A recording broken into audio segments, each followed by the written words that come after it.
एक मिनट रुकना, रुक जा वो आवे ना। स्पॉटिफाई भी चला देता हूँ आपको। हैं ना कोई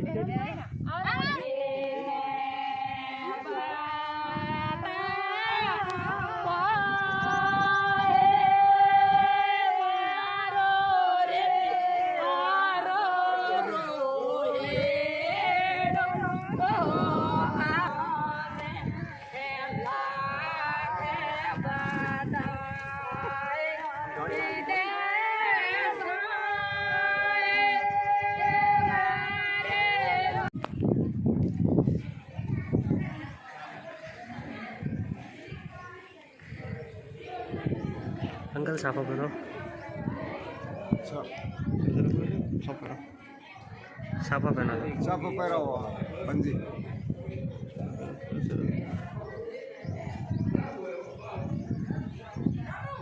थोड़ा बाल कोनो लार कर दे प्यारी।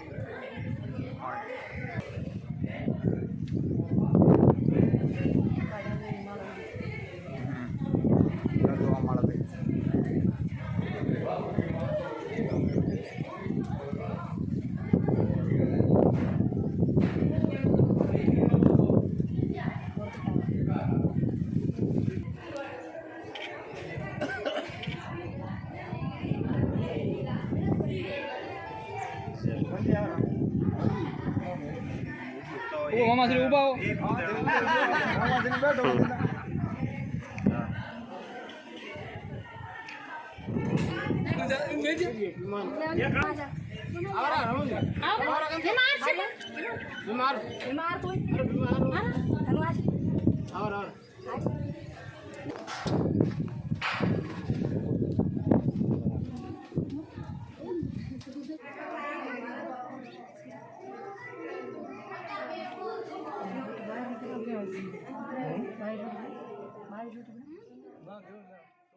आज मैं अपनी कमीशनिंग के बाद फ़र्स्ट टाइम गांव आई हूँ, तो मतलब ये इतना स्वागत देख के मतलब मैं इतनी ज़्यादा खुश हूँ कि हाँ सब लोग इतने ज़्यादा खुश हैं मेरी कामयाबी से।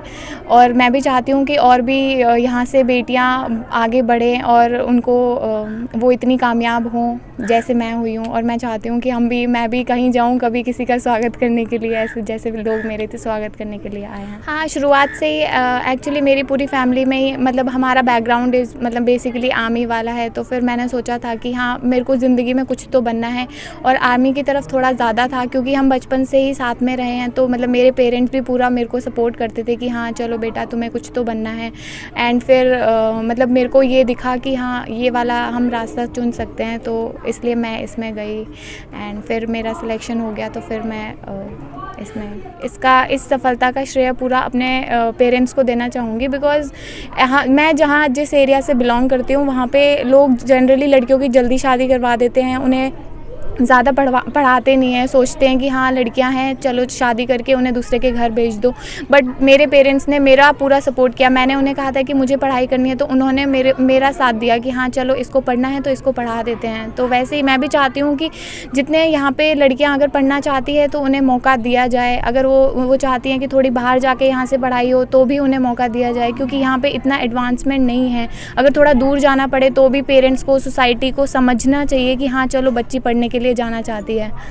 हाँ, एक्चुअली हर एक माता पिता का सपना होता है कि अगर एक पेरेंट उस पोस्ट पे है तो उसका बच्चा ज़रूर उससे ऊपर ही जाए। और मैं बहुत ही ज़्यादा खुश हूँ कि हाँ मैंने अपने पेरेंट्स को प्राउड फील करवाया है, क्योंकि मैंने उनके मतलब एक पिता को अगर आर्मी की पोस्ट में अगर एक पिता की पोस्ट से ऊपर जाए तो वो उनके लिए बहुत ज़्यादा बड़ी बात होती है कि हाँ चलो मेरी बेटी ने ये हासिल किया है। तो इसके लिए मैं बहुत ज़्यादा खुश हूँ। इस नेक्स्ट ड्रीम ऐसा नहीं है कि मैं यहीं रुक जाऊँगी, मेरा सफ़र तो आगे और है। मतलब आई विल ट्राई कि हाँ मैं एडमिनिस्ट्रेटिव सर्विसेज में ज्वाइन करूँ, मतलब मैं उसके लिए कोशिश कर रही हूँ अभी से। तो ऐसा नहीं है कि एक बार एक चीज़ सक्सेस मिलने के बाद इंसान को रुक जाना चाहिए, उसे और उससे अच्छा अगर कुछ कोशिश हो तो फिर वो करना चाहिए। हाँ, ये एजुकेशन बहुत ज़्यादा मायने रखता है, एक एरिया पे डिपेंड करता है। जैसे यहाँ पे क्या है, माहौल उतना पढ़ाई का नहीं है, लोग घर का काम करने में, लड़कियों को तो बिल्कुल टाइम ही नहीं मिलता है पढ़ने के लिए। तो मतलब मैं अपने आप को थोड़ा अपने पेरेंट्स को थैंक यू बोलना चाहूँगी कि मुझे उन्होंने ऐसा माहौल दिया कि हाँ, मैं इस लेवल पे आज पहुँची हूँ। उसमें पूरा का पूरा उनका सपोर्ट है, क्योंकि वो थे कि जिन्होंने कि हाँ चलो स्कूल से आगे बच्चे चलो अब पढ़ाई करो, क्योंकि यहाँ पे स्कूल से आने के बाद बच्चे पढ़ाई का सोचते ही नहीं है कि हाँ चलो पढ़ाई मीन्स उनके लिए सिर्फ स्कूल है। मैं चाहती हूँ कि बच्चे जितना स्कूल में पढ़ाया है उसको ही उतने को ही घर में आके वो चीज़ को पढ़े, तो अपनी मर्जी से अगर थोड़ा कुछ होगा तो ज़्यादा आगे जाएंगे यहाँ के लोग। उन पेरेंट्स उन लड़कियों के लिए क्या मैसेज है जो पढ़ाते नहीं है, जो पढ़ते नहीं है? हाँ, पढ़ते नहीं है, पढ़ना ऐसा होता है कि सब कुछ माहौल पे डिपेंड करता है। अगर यहाँ पे माहौल थोड़ा सा पढ़ाई वाला बनाएंगे, अगर घर में आते ही स्कूल के कपड़े चेंज करते ही बच्चे भाग जाते हैं खेलने के लिए, तो वो सब नहीं होगा। उन्हें बोलोगे चलो बैठ के होमवर्क करो, पढ़ाई करो, तो वो पेरेंट्स को थोड़ा सा उसके लिए स्ट्रिक्ट होना पड़ेगा। और यहाँ पे मैंने देखा है ज़्यादातर पेरेंट्स स्ट्रिक्ट नहीं है। मैं तो कहूँगी हाँ, मैं तो स्ट्रिक्ट पेरेंट्स से उन्होंने मुझे पढ़ाया है तो मैं इस लेवल पे पहुँच गई। तो इसलिए थोड़ा पेरेंट्स को भी समझना होगा कि उन्हें थोड़ा सा अपने बच्चों पे थोड़ी स्ट्रिक्टनेस दिखानी पड़ेगी, ताकि वो थोड़ा पढ़ाई करें। उनका क्योंकि खुद की मर्ज़ी से तो बहुत ही कम होते हैं जिनके अंदर सेल्फ मोटिवेशन होता है पढ़ाई के लिए, तो उन्हें मोटिवेट करना बहुत ज़्यादा ज़रूरी है। और थोड़ा आसपास ऐसा माहौल बनाओ, जैसे ट्यूशन्स लगवा दो, या फिर जैसे कोई वीक है तो उसको ट्यूशन्स लगवा दो, या फिर जैसे चलो लेडीज़ तो यहाँ पे इतनी ज़्यादा पढ़ी लिखी नहीं है, लेकिन अगर जैसे आते हैं किसी के पेरेंट्स घर, मतलब पापा घर आते हैं ड्यूटी से आके, अगर आधा घंटा भी पढ़ाई अपने बच्चों को पढ़ाएं अपने। मेरे पेरेंट्स ने हमेशा ऐसा किया है, जैसे मेरी मम्मी भी पढ़ी लिखी थी तो वो हमें घर पे पढ़ाती थी स्कूल से आने के बाद, और जब पापा ड्यूटी से आते थे तो फिर वो भी हमें पढ़ाते थे पूरा कि हाँ चलो आज का 1 घंटा ये इसमें पूछो। तो हम बच्चों के अंदर एक डर रहता है कि चलो आज पापा आएंगे, ये पूछेंगे, तो हमें वो रेडी रखना है, याद रखना है। तो इस तरह से घर का बहुत ज़्यादा वो है। बहुत अच्छा लगा जब से ये कमीशन हुआ है इसका, तो पूरे गांव में बहुत खुशी की लहर है।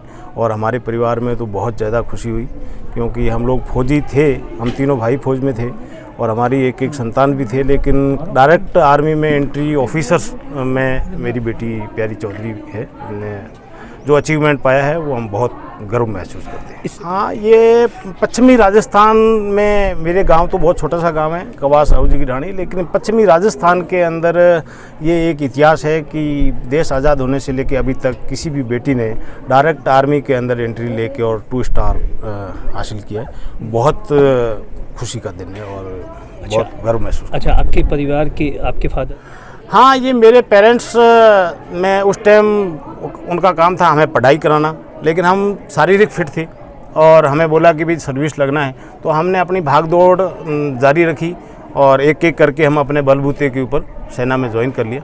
और उसके बाद में अभी मेरी बिटिया प्यारी चौधरी है, तो इसका सेना में हमारा उस कोटे से कोई ज़्यादा लेन देन नहीं है कि ये अपनी खुद की पढ़ाई करके और